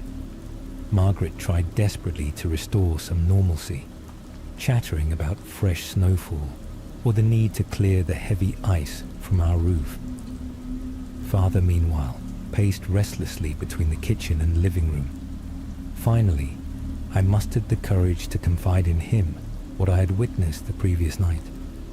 He placed a weary hand on my shoulder and looked deep into my eyes. "I know more than you think," he murmured. "These fairies, others call them by different names, but in truth, they bind you. They haven't returned Leon completely. Every night, he is reminded that he remains tethered to them." His voice cracked with remorse. I spent years preparing him, teaching him how to survive in the forest, recounting the old legends. Perhaps that was my mistake. He wanted to know more, to delve deeper into the darkness. And now he's caught in its grip. Anger welled up inside me as I demanded why he had done nothing more. But Father only shook his head, gesturing toward the Remington as if to say that no weapon could remedy what had been done. As the turmoil within our home deepened, life in our small Californian town carried on almost indifferently. People whispered when they passed us, aware that Leon had vanished and, by some miracle, reappeared. Some shook their heads and muttered, "Something isn't right here." Others, though outwardly relieved, treated our family as though we were cursed. At school, my peers regarded me with either pity or scorn, and I retreated further into my silent world. One afternoon, while running errands at the local general store, I overheard the proprietor whisper to a customer, "They say cases like this have happened before, that the fairies in these woods take what they want." Those words pierced my heart. When I returned home, I asked Margaret if she had ever heard such tales. She only nodded absently, as if this were nothing new. That night, the unease grew even more acute. I sometimes heard Leon speaking softly in the hallway, as though in conversation with an unseen presence. Once, I caught him before the bathroom mirror, staring at his own reflection while murmuring incomprehensible words. When he noticed me, he spun around and growled, "Get out!" His voice was strange, raspy and fragile. I fled, heart pounding, too terrified to mention it to Father or Margaret, though I suspected they too were haunted by similar visions. Another night, I ventured into Father's study to find a solitary light still burning. There he was, hunched over an ancient book filled with cryptic, nearly illegible script. When he saw me, he sighed and said simply, "I have a plan, but I'm not sure I can follow through." He pointed to the book, in which were detailed rituals, incantations to be spoken, symbols drawn in the snow, candles lit to summon or banish the Fae. He explained that these rites were dangerous, a forced bargain with beings who might tear open the veil between our world and theirs. "Perhaps," he whispered, "we have no choice. Either we break this curse, or one night, Leon will vanish for good." In the days that followed, I watched as Father stealthily gathered candles, salts, and dried herbs prized in old lore as protective charms.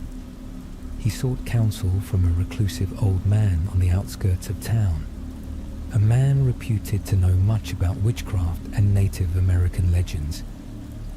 Father returned even more withdrawn than before, but determination shone in his weary eyes. Margaret, though she sensed what was coming, asked no more questions. She appeared drained by sorrow, clinging to her singular hope that Leon would not be lost to the forest again.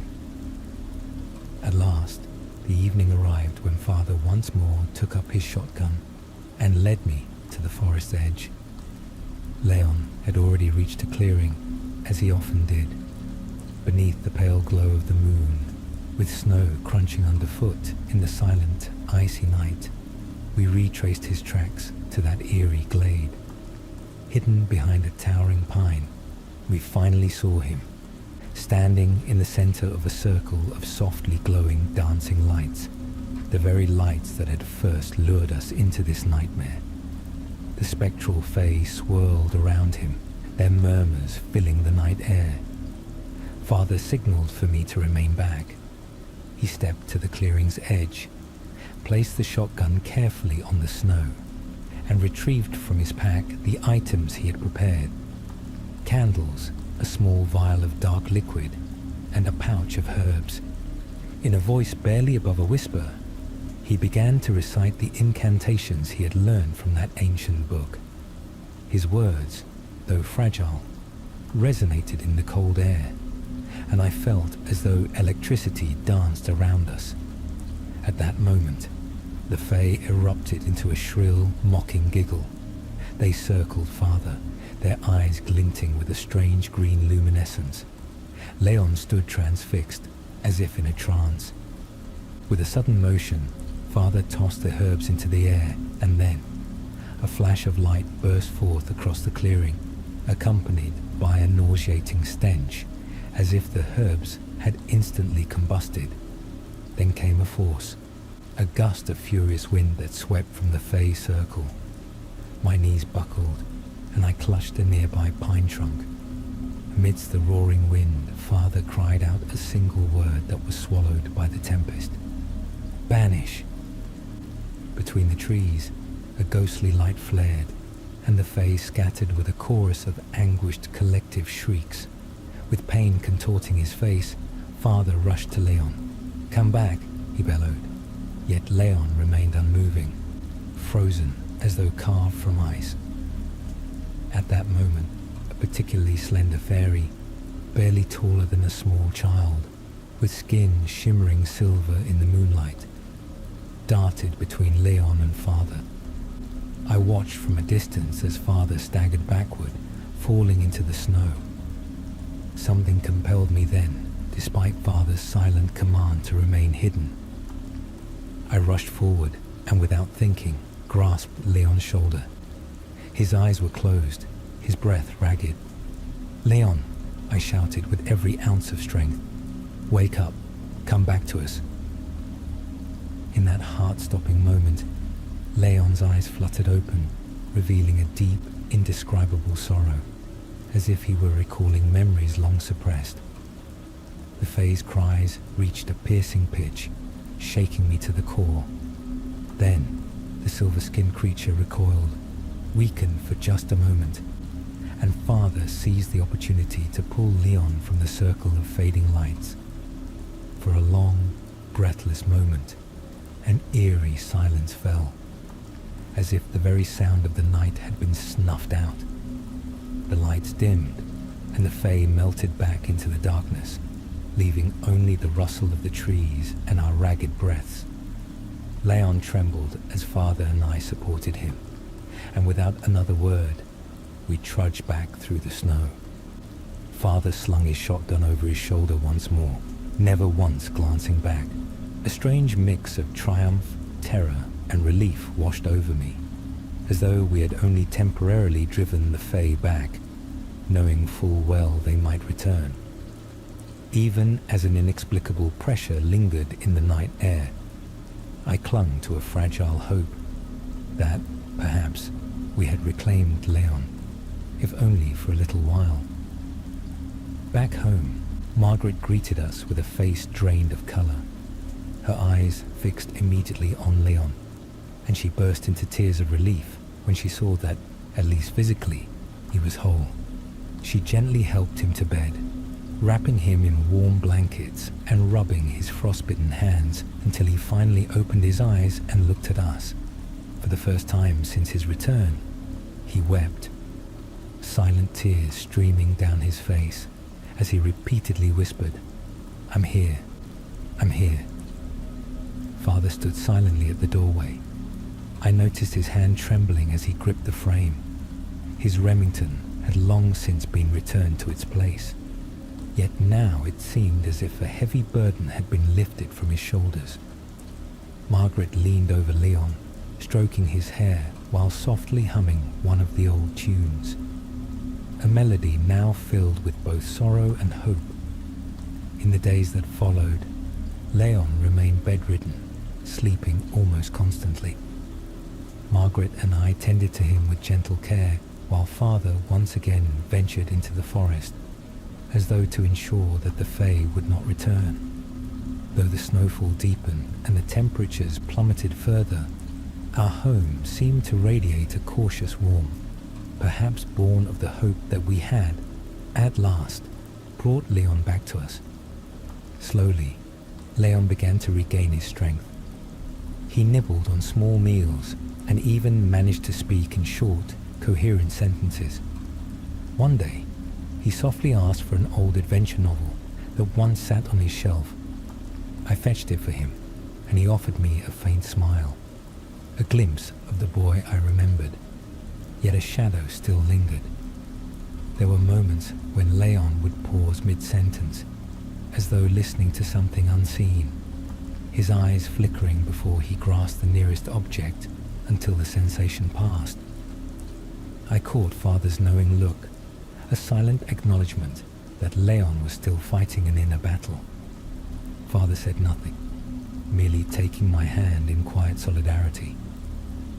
Sometimes, when Leon recounted the strange dreams that haunted his nights, dreams filled with hissing voices, ghostly faces, and flickering lights dancing in the falling snow, I wasn't sure whether to embrace him or leave him be.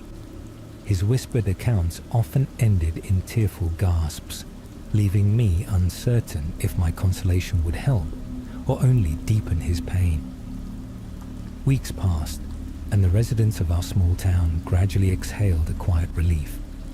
Leon was back, and occasionally one could glimpse him at the local butcher or bakery, quiet, reserved, yet unmistakably present. The rumors about our family never entirely died out, but soon the townspeople turned their curious eyes to other matters. The deep drifts of snow lessened, and a tentative hint of spring stirred in the crisp air. Still, most kept their distance. Some elderly women would cross themselves as we passed. Others offered only hesitant nods. Father, meanwhile, brushed aside the idle gossip, his focus singularly fixed on monitoring Leon's recovery and continuing his nightly patrols in the forest. Whether he was combing every hidden glen for signs of the elusive Fae, or forging secret alliances with others who claimed to be guardians of these ancient woods, I could not say for sure. But when he returned home, his gaze had softened, as if he had finally come to understand that his long-held silence had driven a wedge between us. In the quiet evenings that followed, Leon and I would sit together on the creaking porch, bundled in blankets, gazing at a star-filled California sky, while listening to the groans of the old wood beneath our feet. And then, in those hushed moments, Leon would sometimes speak in fragments about the time he spent away, a time when he had wandered in a circle of snow and shadows, surrounded by whispers that tugged at the edges of his memory. He confessed that he had felt an all-consuming chill, not only in his bones but deep within his soul. Every word was a struggle, as if each memory was a battle between darkness and a desperate will to return. Yet I knew that every retelling helped him reclaim a piece of himself. Sometimes he would cry softly, and all I could do was hold his hand in silence as we sat together, united by an unspoken understanding. Finally, just before the end of that relentless winter, our family gathered deliberately at the dining table, not merely to share a meal, but to reconnect. For once, Father cleared his throat and asked how we were faring, a rarity in his long years of silence. Margaret grasped his hand with gratitude, and Leon looked at both of us, as if suddenly realizing he was not alone in his struggle against the lingering shadows of the forest. I sat quietly, feeling for the first time an unspoken unity among us. On certain nights, when the wind howled past the old farmhouse and the forest secrets seemed to murmur, I sometimes fancied I could hear distant whispers, a rustle that might have been merely the wind, or perhaps something else. In those moments, a troubled look would cross Leon's face, as if an invisible chain still bound him to that mysterious realm. But he no longer ventured out into the night. Instead, he would draw a deep breath, gaze up at the clear, starlit sky, and let the darkness pass. We learned that one could live with mysteries without ever fully understanding them. The ancient legends of the forest, the Fae that dwell beneath the snow, remained an enduring part of our world. Yet we also discovered that the bonds of family and togetherness could be stronger than the darkness and the whispers of the unknown. Our old wooden farmhouse still stands at the forest's edge, its creaking porch and weathered shutters awaiting another winter's bolt. Father will continue to patrol the woods with his shotgun, vigilant and reserved as ever. Margaret will keep preparing hearty meals and singing her old songs, this time without the sudden silences that once haunted us. And Leon and I now speak more openly, the gap between us slowly narrowing even as we remain cautious, bonded by memories of snow, loss, and mysterious Fae. We refuse to let the darkness defeat us, and that in itself is a gift in a land where winter can be as long and merciless as the Sierra Nevada. Perhaps one day, all of this will recede into a distant memory, leaving us only with images of white landscapes and the laughter of our family. Yet when the icy wind howls around the old farmhouse, I sometimes swear I hear the plaintive voices of the Fae, desperate to breach the barrier of our world once more. Then I press my lips together and remember my father's silent struggle, my mother's unwavering love, and Leon's indomitable spirit. In that moment, I understand. Hope endures, even through the endless, frosty nights of a California winter.